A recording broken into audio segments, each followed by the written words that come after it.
গল্পে শুরু হয় সাপ ভরা এক বিপজ্জনক দ্বীপ থেকে, যেখানে 4 বন্ধু সাপ ধরতে এসেছিল। আসলে এই লোকেরা টাকা রোজগারের জন্য সাপ ধরে বিক্রি করে, আর আজও তারা এই কাজের জন্যই এই দ্বীপে এসেছিল। তারা দ্বীপে এসে একটি মুরগির ঠ্যাঙে দড়ি বেঁধে সেটি একটি ছোট সুড়ঙ্গের ভেতর ঢুকিয়ে দেয়, যাতে কোনো বিশাল আকারের অ্যানাকন্ডা সেটা খেতে এলে তারা দড়ি টেনে সাপটিকে ধরে ফেলতে পারে। কিছুক্ষণ অপেক্ষা করার পর সুড়ঙ্গের ভেতর মুরগিটিকে কোনো জন্তু ধরতেই তাদের মধ্যে সেন্থিয়াও নামের লোকটি দড়ি টানতে শুরু করে, কিন্তু একটু জোর দিতেই দড়িটি ছিঁড়ে যায়। এতে সেন্থিয়াওয়ের সন্দেহ নিশ্চিত বিশ্বাসে পরিণত হয় যে পাকা এই সুড়ঙ্গের ভেতর কোনো বিশাল সাপ আছে।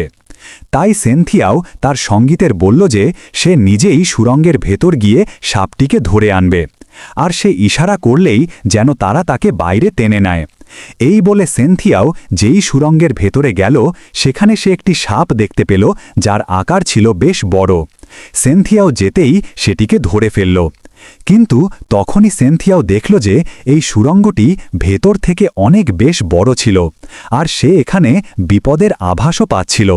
তাই সে তাড়াতাড়ি তার সঙ্গীদের তাকে বাইরে টেনে নিতে বলল, কিন্তু তাদের মধ্যে আরবিন নামের একজন মোটা লোক মনে করছিল যে সেন্থিয়াও তাদের সঙ্গে ঠাট্টা করছে এবং সুড়ঙ্গের ভেতরে কিছুই নেই। তাই সে সেন্থিয়াওকে বাইরে বার করার বদলে তার পায়ে সুরুসুরি দিয়ে মজা করতে লাগল। কিন্তু কিছুক্ষণ পর যখন সেন্থিয়াও খুব জোরে চিৎকার করতে শুরু করল, তখন তার 3 সঙ্গী মিলে তাকে বাইরে টেনে আনার চেষ্টা করতে লাগল। কিন্তু ততক্ষণে অনেক দেরি হয়ে গিয়েছিল, কারণ ততক্ষণে সুড়ঙ্গের ভেতর একটি বিশাল সাপ সেন্থিয়াওয়ের দিকে এগিয়ে আসতে শুরু করেছিল। সেটি এক মুহূর্তেই সেন্থিয়াওকে সুড়ঙ্গের ভেতরে টেনে নিয়ে গেল। আরবিন সুড়ঙ্গের ভেতরে হাত ঢুকিয়ে সেন্থিয়াওকে বাইরে টেনে আনার চেষ্টা করল, কিন্তু একটি সাপ তার হাতে কামড়ে দিল। তখন তার সঙ্গীরা যখন আরবিনকে বাইরে বের করল, তখন তার হাতে একটি সাপ লেগেছিল, যেটি পরের মুহূর্তেই তারা কেটে মেরে ফেলল। কিন্তু সুড়ঙ্গের ভেতর থেকে আসা কিছু ভয়ঙ্কর আওয়াজ শুনে তাদের মনে হচ্ছিল যে সুড়ঙ্গের ভেতর কোনো বিশাল দানব আছে। সেখান থেকে বাঁচার জন্য তারা তাড়াতাড়ি সেখান থেকে পালিয়ে গেল। তারা সুড়ঙ্গ থেকে আসা সেই ভয়ঙ্কর আওয়াজে এতটাই ভয় পেয়ে গিয়েছিল যে তারা তাদের নৌকা বের করে আবার বাড়ির দিকে যেতে শুরু করল। ততক্ষণে রাতও হয়ে গিয়েছিল এবং বেশ বৃষ্টিও হচ্ছিল, আর আরবিন এই কারণে ভয়ানক ধাক্কায় ছিল যে তার জন্যই সেন্থিয়াওয়ের জীবন গেছে। এই নিয়ে তাদের মধ্যে ঝগড়াও শুরু হয়ে গিয়েছিল, কিন্তু হঠাৎ তাদের নৌকা একটি জোরে ধাক্কা খেল। এতে তারা ভয় পেয়ে গেল। এই ধাক্কায় তাদের মনে হতে লাগল যে সম্ভবত সেই দ্বীপের দানবটি তাদের পিছু নিয়েছে। কিন্তু তাদের কিছু বোঝার আগেই তাদের নৌকা আরেকটি ধাক্কা খেল, আর এবারের ধাক্কা এতটাই জোরে ছিল যে তাদের নৌকা পুরোপুরি দোলা শুরু করল। এমনকি তাদের সঙ্গী দাবিংও জলে পড়ে গেল। এটা দেখে বামিয়ান নৌকার ওপর উঠে তাড়াতাড়ি লাইট জ্বালালো এবং আরবিন দাবিংকে বাঁচানোর জন্য তাড়াতাড়ি জলে দড়ি বাঁধা টায়ার ছুঁড়ে দিল। কিন্তু যেই আরবিন বামিয়ানের দিকে তাকাল, তার পেছনে একটি বিশাল সাপ দাঁড়িয়েছিল, যা পরের মুহূর্তেই সেখান থেকে গায়েব হয়ে গেল। এরপর সেই সাপটি জলে পড়ে থাকা দাবিংয়ের ওপর হামলা করল। এতে সে মারা গেল। আরবিন একটি বল্লম এর সাহায্যে সাপটিকে মারার চেষ্টা করল, কিন্তু সেই সাপটি আরবিনের ওপর একটি জোরালো হামলা করে তাকে শূন্যে তুলে দিল এবং সে নিচে পড়ার আগেই তাকে নিজের শিকার বানিয়ে নিল। তখন বামিয়ান সেই সাপের আকার দেখে এতটাই ভয় পেয়ে গিয়েছিল যে সে সাপের কাছে ভিক্ষা চাইতে লাগল, যে তার জীবন যেন ক্ষমা করা হয় এবং সে আজকের পর আর কখনো সাপ ধরবে না। কিন্তু তারপরেও সেই সাপটি নৌকায় উঠে তার দিকে এগিয়ে যেতে লাগল। সেই নৌকার ওপর একটি ক্যামেরার কাছে সাপের কিছু ডিম পড়েছিল, আর এই বিশাল সাপটি সেই ডিমগুলোর পিছু নিতে নিতেই এই নৌকা পর্যন্ত এসেছিল, আর এর পরের মুহূর্তেই সেই সাপটি বামিয়ানকেও মেরে ফেলল। এর কিছুদিন পর এক মহিলা দৌড়ে শ্যান নামের একজনকে তার বাড়ির দিকে নিয়ে যাচ্ছিল। আসলে শ্যান হল একজন সাপ ধরার লোক, এবং এই মহিলার বাড়িতে একটি বিপজ্জনক সাপ ঢুকে এসেছিল, তাই সে শ্যানকে তার বাড়িতে ডেকেছে। সেই মহিলার বাড়িতে ঢুকেই শ্যান সেখানে কিছু সাপের ডিম পেল, যা সেই মহিলার স্বামী নিয়ে এসেছিল। শ্যানের মতে সেই সাপটি এই ডিমগুলোর জন্যই এখানে এসেছে। এরই মধ্যে শ্যান ওপরের ঘর থেকে কিছু আওয়াজ শুনতে পেল। সে ওপরে গিয়ে দেখল যে সেই মহিলার স্বামী আর তার সন্তান খুব ভীত অবস্থায় এক কোণে বসে আছে এবং সেই বিষধর সাপটি তাদের সামনেই ছিল। সেই সাপটি শ্যানের ওপরও হামলা করার চেষ্টা করল, কিন্তু শ্যান তার কাজে এতটাই নিপুণ ছিল যে সে কিছুক্ষণের মধ্যেই শুধু একটি দড়ির সাহায্যে সেই সাপটিকে ধরে ফেলল। আর যখন সেই মহিলার সন্তান শ্যানকে সাপ থেকে তাদের জীবন বাঁচানোর জন্য ধন্যবাদ জানালো, তখন শ্যান বলল শুধু তার বাবাকে বলবেন যে আজকের পর যেন তিনি আর সাপের ডিম চুরি না করেন। এরপর শ্যানের কাছে তার বন্ধু মাফিন এলো, যে এসেই তার মোবাইলে শ্যানকে খবর দেখালো। খবরটিতে বলা ছিল যে কিছুদিন আগে সমুদ্রে হওয়া সেই বিশাল সাপের ঘটনার পর আজ পুলিশ সমুদ্রের পাড়ে বামিয়ানের লাশ এবং কিছু জিনিসপত্র পেয়েছে। এই খবর দেখার পর শ্যান সময় নষ্ট না করে সরাসরি ওয়াইল্ড লাইফ প্রোটেকশন অ্যাসোসিয়েশনের অফিসে গেল। সেখানে সে বামিয়ানের ছবি দেখিয়ে সবাইকে জানালো যে বামিয়ানের শরীরে পাওয়া দাঁতের ছাপ থেকে এটা বোঝা যায় যে এটা একটি টাইটান অ্যানাকন্ডার কাজ, যার দৈর্ঘ্য প্রায় 15 মিটার হবে এবং এমন সাপ শুধু স্নেক আইল্যান্ডেই থাকে। তাই শ্যান ওয়াইল্ড লাইফ কনজারভেশন অর্গানাইজেশনের ক্ষমতা ব্যবহার করে সরকারের কাছে স্নেক আইল্যান্ডকে নেচার রিজার্ভ ঘোষণা করার জন্য অনুরোধ করতে চাইল। কিন্তু তখনই সেখানে বসা ঝাও নামের পরিবেশ সুরক্ষা বিভাগের একজন সিনিয়র বললেন যে এটা হতেই পারে না, কারণ ইন্টারন্যাশনাল স্নেক অর্গানাইজেশন অনুসারে এমন সাপ পৃথিবী থেকে 58 বছর আগেই গায়েব হয়ে গেছে। তাই প্রমাণ হিসেবে শ্যান সবাইকে বামিয়ানের ক্যামেরা থেকে নেওয়া শেষ ভিডিওটি দেখালো, যেখানে সেই টাইটান অ্যানাকন্ডাটিকে পরিষ্কার দেখা যাচ্ছিল। আর এই ভিডিওটি দেখে সবার চোখ কপালে উঠে গেল। এখন এই ভিডিওটি দেখার পর তারা ঝাউকে শ্যানের সঙ্গে স্নেক আইল্যান্ডে গিয়ে এই বিষয়ে খোঁজ নিতে বললেন। কিন্তু সেখানে যাওয়ার আগে ঝাউ জানতে পারল যে শ্যান আগে একজন সৈনিক ছিল এবং সে স্নেক কিংয়ের বংশধরও বটে। অন্যদিকে একটি বড় রিয়েল এস্টেট কোম্পানির মালিক পেন 4টি ডেজার্ট আইল্যান্ডের জন্য পর্যটন প্রকল্প পেয়েছিলেন, যার মধ্যে একটি ছিল স্নেক আইল্যান্ড।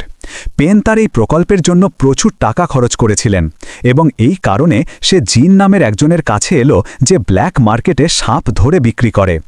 পেন জিনকে কিছু সোনার ইট দিয়ে বলল যে যে কোনো মূল্যে তোমাকে শ্যানকে থামাতে হবে, কারণ শ্যান যদি প্রমাণ করে দেয় যে সেই দ্বীপে টাইটান অ্যানাকন্ডা আছে, তাহলে তার সেই দ্বীপের প্রকল্পে লাগানো সব টাকা নষ্ট হয়ে যাবে। জিন বলল যে সে এমন পরিস্থিতি আসতেই দেবে না। তো এর পরের দিন শ্যান, ঝাউ এবং তার বন্ধু মাফিনের সঙ্গে একটি নৌকায় করে টাইটান অ্যানাকন্ডার দ্বীপে যাওয়ার জন্য রওনা হলো। কিন্তু এই সফরের সময় যখন শ্যান দূরবীন দিয়ে দেখল, তখন সে জিনকেও তার গুন্ডাদের নিয়ে সেই একই দ্বীপের দিকে আসতে দেখল। এতে শ্যান বুঝতে পারল যে জিন পেনের সঙ্গে হাত মিলিয়েছে। যাই হোক, সেই দ্বীপে পৌঁছে জিন তার গুন্ডাদের দিয়ে সেখানে থাকার ব্যবস্থা করল এবং তারা সেই টাইটান অ্যানাকন্ডাটিকে ধরার পরিকল্পনা করতে লাগল। কিন্তু এর মধ্যেই যখন তাদের মুতাও নামের লোকটি একটু দূরে প্রস্রাব করতে গেল, তখন কাছে বাঁধা তার কুকুরটি জোরে জোরে ঘেউ ঘেউ করতে লাগল। আসলে কুকুরটি কাছের ঝোপের মধ্যে কিছু দেখতে পাচ্ছিল, তাই পরের মুহূর্তে সেটি তার দড়ি ছিঁড়ে সেই ঝোপের মধ্যে দৌড়ে গেল, কিন্তু আর ফিরে এলো না। আর এই কারণে মুতাও বেশ ভয় পেয়ে গেল। কিন্তু তার ভয় তখন 7 আসমানে পৌঁছালো যখন খুব বড় কিছু দ্রুত তার দিকে এগিয়ে আসতে লাগল। কিছুক্ষণ পর মুতাও এন্টের কাছে আছাড় খেতে খেতে পৌঁছালো এবং তার অবস্থা ছিল বেশ খারাপ। মুতাওয়ের পেছনে একটি বিশাল কোবরাও সেখানে চলে এসেছিল, আর সেটি মুতাওয়ের এই অবস্থা করেছিল। তখন সেই কোবরাটিকে দেখে সবাই সেখান থেকে পালিয়ে গেল, কিন্তু সেই কোবরাটি তাদের একজন সঙ্গীর সামনে ফনা তুলে দাঁড়িয়ে গেল। আর সেই লোকটি যদি এখন নড়ে, তাহলে কোবরাটি তাকে মেরে ফেলবে। তখন একটি টেন্ট থেকে একটি মেয়ে এবং 2জন লোক বাইরে এলো, যারা ছিল ভাই বোন। আর তারা এসেই রক পেপার সিজার খেলতে শুরু করল, কারণ এই গেমে যে জিতবে সেই বিশাল কোবরাটিকে ধরবে। এই গেমে তাদের মধ্যে হাং নামের লোকটি জিতে কোবরাটিকে ধরার সিদ্ধান্ত নিল।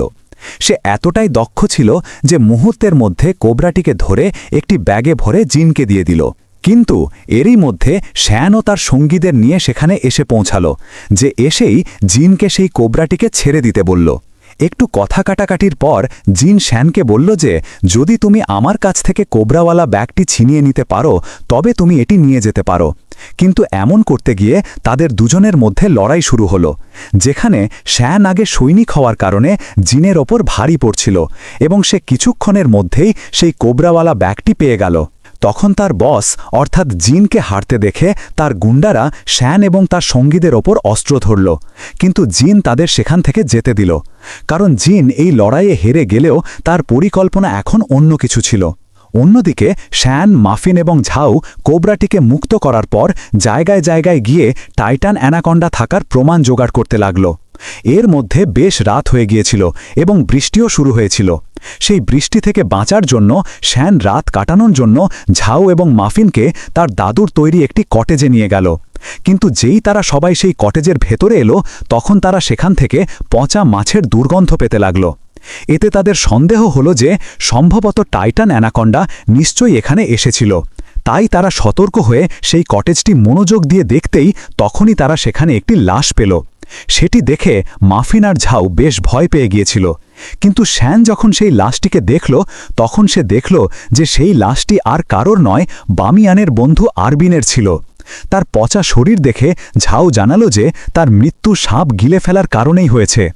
তখন শ্যান বলল যে যেই আমরা সিগন্যাল পাব আমরা পুলিশকে আরবিনের লাশের কথা বলে দেব যাতে তারা তার শেষকৃত্য করতে পারে। এর সাথে তারা কটেজের দেওয়ালে একটি বড় গর্ত দেখতে পেল এবং তারা সেই গর্তের সামনে কিছু জিনিসপত্র রেখে সেটা বন্ধ করে দিল যাতে সাপ ভেতরে না আসতে পারে। তো এই সবের পর ঝাউ পোশাক পরিবর্তন করতে লাগলো আর শ্যান তাদের সবার জন্য রান্না করতে লাগলো। কিন্তু এই সময় ঝাউয়ের মনে হলো যে কেউ লুকিয়ে তাকে দেখছে। তবে আপাতত সে এই বিষয়টিকে উপেক্ষা করল এবং খাওয়া দাওয়ার জন্য শ্যান ও মাফিনের কাছে চলে গেল। খাওয়ার পর মাফিন শ্যানের দাদুর একটি ছোট সিন্দুক থেকে টাইটান অ্যানাকন্ডার একটি ছবি পেল। এদিকে শ্যান আর ঝাউ আবার সেখানে কারোর উপস্থিতি অনুভব করছিল। শ্যান যখন দরজা খোলার চেষ্টা করল তখন দরজাটি বাইরে থেকে কেউ বন্ধ করে দিয়েছিল। অন্যদিকে মাফিন কাছে পড়ে থাকা আরবিনের লাশের ওপর দেওয়া কাপড়ের ভেতরে কিছু নড়তে দেখল। এতে সে খুব ভয় পেয়ে গেল। শ্যান যখন লাশের ওপর থেকে কাপড় সরাল তখন সেখানে একটি বিষধর সাপ ছিল। শ্যান খুব চালাকির সঙ্গে সেই সাপটিকে সেখান থেকে দূরে ছুড়ে দিল, কিন্তু তখনই অন্য একটি সাপ মাফিনকে কামড়ে দিল। তাই শ্যান আগুন ব্যবহার করে সেই দুটো সাপকে দূরে তাড়িয়ে দিল এবং তার জিনিসপত্রের মধ্য থেকে বিষের একটি অ্যান্টিডোট বের করল যাতে সে মাফিনের জীবন বাঁচাতে পারে। কিন্তু তার আগেই জিনের একজন লোক লুকিয়ে শ্যানকে একটি ইনজেকশন দিয়ে সাময়িকভাবে প্যারালাইজড করে দিল এবং সেই দুটো বিষধর সাপ শ্যান ও মাফিনকে কামড়ানোর জন্য তাদের দিকে এগিয়ে যেতে লাগল। এরই মধ্যে জিনের একজন লোক ঝাউকে টেনে কটেজের বাইরে নিয়ে এলো এবং সেই লোকটির ঝাউয়ের উপর খারাপ নজর ছিল। কিন্তু সে এমন করার ঠিক আগেই সেখানে টাইটান অ্যানাকন্ডা এসে তাকে নিজের খাবার বানিয়ে নিল এবং ঝাউ তার কবল থেকে মুক্ত হয়ে গেল। এরপর ঝাউ ভেতরে এসে শ্যান ও মাফিনের এত খারাপ অবস্থা দেখে চিন্তিত হয়ে পড়ল, কিন্তু শ্যানের বলে দেওয়ার কারণে সে কিছু খারাপ হওয়ার আগেই মাফিন ও শ্যানকে অ্যান্টিডোট দিয়ে তাদের জীবন বাঁচাল। এর পরের সকালে তারা সবাই তাদের টাইটান অ্যানাকন্ডাটিকে খোঁজার সফরে আবার বেরিয়ে পড়ল। এর মধ্যে তারা একটি গাছে সাপের খোলস পেল। এতে এই কথা তো পরিষ্কার হয়ে গেল যে এই দ্বীপে টাইটান অ্যানাকন্ডা আছে, কিন্তু এখন তাদের এর জন্য আরও প্রমাণ জোগাড় করতে হতো। কিন্তু এর মধ্যেই তারা কাছে পড়ে থাকা ইয়ংকে পেল, যার অবস্থা এই সময় বেশ খারাপ ছিল। তাই শ্যান তাড়াতাড়ি তাকে একটি অ্যান্টিডোট দিয়ে তার জীবন বাঁচাল। কিন্তু তখনই ইয়ংয়ের শরীরে লাগা তরল পদার্থ দেখে ঝাউ জানতে পারল যে এই সব টাইটান অ্যানাকন্ডাই করেছে এবং সে শীঘ্রই ডিমও পারতে চলেছে। তো এরপর তারা ইয়ংকে তুলে জিনের কাছে নিয়ে গেল। সেখানে তাদের সবার মনে হচ্ছিল যে ইয়ংয়ে এই অবস্থা শ্যানই করেছে, কিন্তু তখনই ইয়ংয়ের জ্ঞান ফিরে এলো এবং সে জিনকে জানালো যে এই সব এই লোকেরা নয় বরং টাইটান অ্যানাকন্ডা করেছে। এটা শোনার পর জিন শ্যানকে তার ভাই ইয়ংয়ের জীবন বাঁচানোর বিনিময়ে অনেক সোনা দিল, কিন্তু শ্যান ইয়ংয়ের জীবন টাকার জন্য বাঁচায়নি, তাই সে জিনকে তার সোনা ফিরিয়ে দিল। শ্যান জিনকে বলল যে যদি তুমি আমাকে ধন্যবাদ জানাতেই চাও তাহলে ধরা সব সাপকে ছেড়ে দাও এবং এই দ্বীপ থেকে চলে যাও। কিন্তু জিন তার কথা মানতে একেবারেই রাজি ছিল না।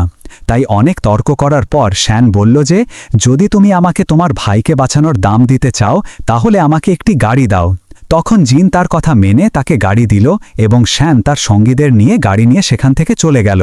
গাড়িতে করে সেখান থেকে যাওয়ার সময় ঝাউ শ্যান ও মাফিনকে জানালো যে তার মতে টাইটান অ্যানাকন্ডা ইতিমধ্যে ডিম পেড়ে ফেলেছে এবং সেই ডিম যদি জিনের হাতে পড়ে তবে একেবারেই ভালো হবে না। অ্যানাকন্ডার বাচ্চাদের বাঁচার সম্ভাবনা খুব কম থাকে, তাই আমাদের সেই ডিমটি নিজেদের সাথে নিয়ে যেতে হবে, কারণ লোকেদের এই দ্বীপে টাইটান অ্যানাকন্ডা থাকার বিশ্বাস করানোর জন্য এর থেকে ভালো প্রমাণ আর কিছু হতে পারে না। তখন শ্যান ঝাউকে জানালো যে সে স্নেক কিং পরিবারের বংশধর এবং সাপদের বাঁচানোই তার উদ্দেশ্য। তার দাদু বলতেন যে টাইটান অ্যানাকন্ডা এই দুনিয়াতে আছে, কিন্তু সে কখনো তার কথায় বিশ্বাস করেনি। কিন্তু বামিয়ানের মৃত্যুর পর যখন সে সেই অ্যানাকন্ডার ভিডিও দেখল তখন তার দাদুর কথায় বিশ্বাস এলো। তাই সে চায় যে সরকার এই দ্বীপকে নেচার রিজার্ভ ঘোষণা করুক, যাতে লোকেরা এখানে এসে টাইটান অ্যানাকন্ডার হাতে তাদের জীবন না হারায়। এখন তারা এই কথাগুলো বলছিল তখনই তাদের গাড়ির সামনে দিয়ে টাইটান অ্যানাকন্ডাটি পার হলো, যা দেখে তারা গাড়ি থেকে তার পিছু নিতে লাগল, যাতে তারা প্রমাণের জন্য তার ভিডিও বানাতে পারে। কিন্তু তখনই হঠাৎ তাদের গাড়ির সামনে একটি গাড়ি এসে থামল, যাতে জিনের একজন গুন্ডা খোং তার বোনের সাথে ছিল। আসলে তাদের মনে হচ্ছিল যে তাদের ভাইকে শ্যান মেরেছে, তাই তারা শ্যান ও মাফিনকে মারার চেষ্টা করতে লাগল।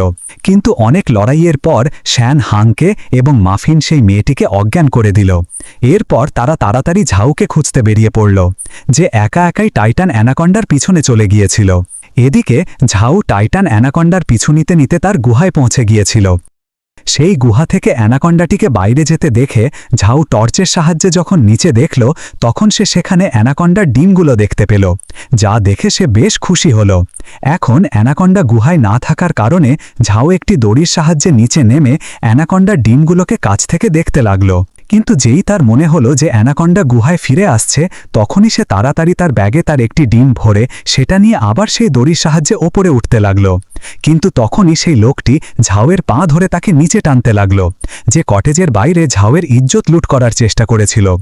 আসলে অ্যানাকন্ডা তাকে তার গুহায় এসে উগরে দিয়েছিল এবং সে কোনো মতে এখনও বেঁচে ছিল, আর তার ঝাউকে বলার ছিল যে যদি আমি মরি তবে তোমাকেও সাথে নিয়ে মরব। কিন্তু তখনই ঝাউয়ের মনে পড়ল যে সে টাইটান অ্যানাকন্ডা খুঁজতে গিয়ে সাপের একটু বিষ বের করে তার কাছে রেখে দিয়েছিল। তখন ঝাউ তার পকেট থেকে সেই বিষটি বের করে সেই লোকটির চোখে ঢেলে দিল।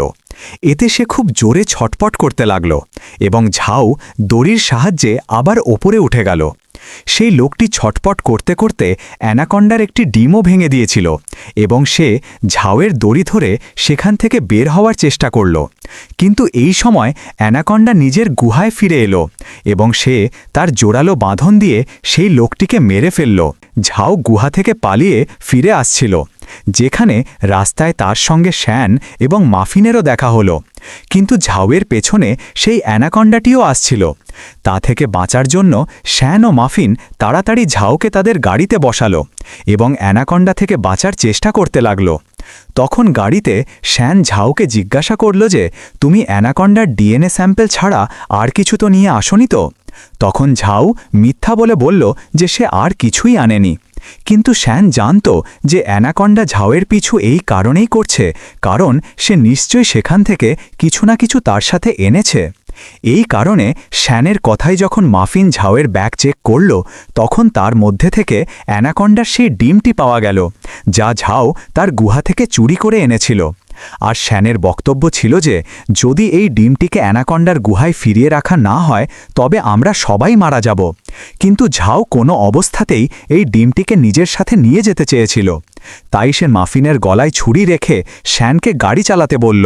আর যখন অ্যানাকন্ডা তাদের থেকে বেশ পেছনে পড়ে গেল তখন ঝাউ তাদের গাড়ি থেকে বেরিয়ে শ্যান আর মাফিনের থেকে দূরে যেতে লাগল।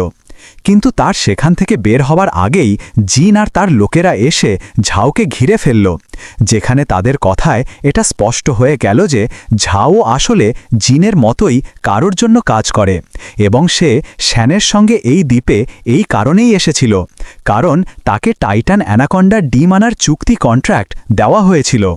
এরই মধ্যে জিনের লোকেরা শ্যান আর মাফিনকেও ধরে গাড়ি থেকে বাইরে নিয়ে এলো। সেখানে শ্যান জিনকে বোঝানোর চেষ্টা করল যে যদি এই ডিমটি ফিরিয়ে না রাখা হয় তবে আমাদের মধ্যে কেউই বেঁচে থাকবে না। কিন্তু জিন তার কথা না মেনে শ্যান, মাফিন আর ঝাউকে ধরে বেঁধে ফেলল।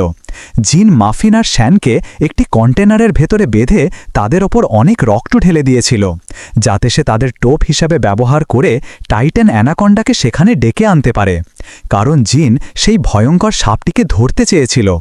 তখন কিছুক্ষণের মধ্যেই সেই রক্তের গন্ধের পিছু নিতে নিতে অ্যানাকন্ডাও সেখানে চলে এলো। কিন্তু শ্যান খুব চালাকি এবং সাহসের সঙ্গে নিজেরও মাফিনের দড়ি খুলে দিল।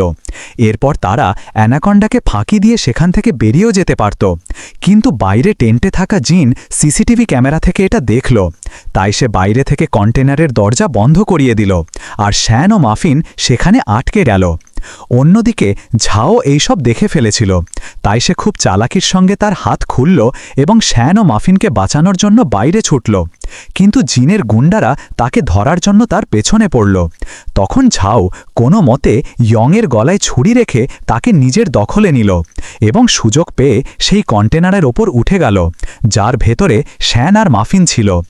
ঝাও তাড়াতাড়ি সেই কন্টেনারের ওপর তৈরি জানালাটি খুলল, যার মাধ্যমে খুব কষ্টে শ্যান ও মাফিন অ্যানাকন্ডা থেকে বেঁচে বাইরে এলো এবং জিন ও তার লোকেদের সঙ্গে লড়াই করতে শুরু করল। এই লড়াইয়ের সময় হাং শ্যানের ওপর অনেক ভারী পড়ছিল, কিন্তু তার শ্যানকে মারার আগেই অ্যানাকন্ডা তাকে নিজের শিকার বানিয়ে নিল। এদিকে মাফিনও এই লড়াইয়ে খুব খারাপভাবে মার খাচ্ছিল, তাই সুযোগ পেয়ে সে সেই কন্টেনারের দরজা খুলে দিল। এতে সেই কন্টেনারে বন্দি অ্যানাকন্ডা বাইরে এসে সবার শিকার করতে লাগল এবং সেখানে হুড়োহুড়ি শুরু হয়ে গেল। এই লড়াইয়ে অ্যানাকন্ডা জিনের ভাই ইয়ংকেও নিজের শিকার বানিয়ে নিয়েছিল, আর জিন এর জন্য শ্যানকে দায়ী মনে করছিল। তাই সে শ্যানকে মারার জন্য তার পেছনে পড়ল। তখন জিন কাঠ কাটার একটি বড় ব্লেড দিয়ে শ্যানকে মারার চেষ্টা করতে লাগল, কিন্তু ঠিক সময়ে মাফিন জিনকে ফেলে দিয়ে শ্যানের জীবন বাঁচালো।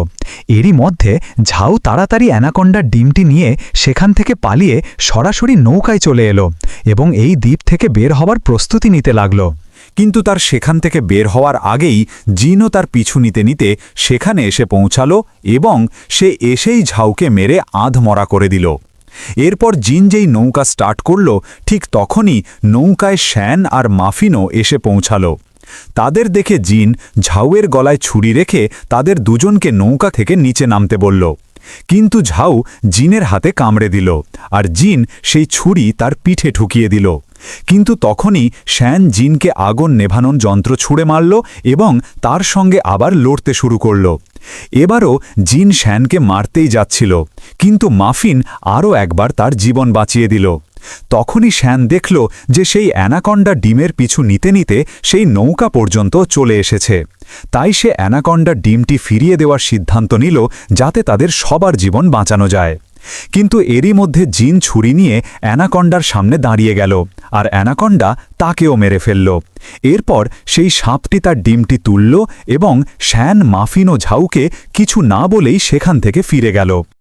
তো এত কিছু হওয়ার পর ঝাউ ও শ্যানের কাছে তার এই নির্বুদ্ধিতার জন্য ক্ষমা চাইল এবং তার জীবন বাঁচানোর জন্য তাকে ধন্যবাদও জানালো।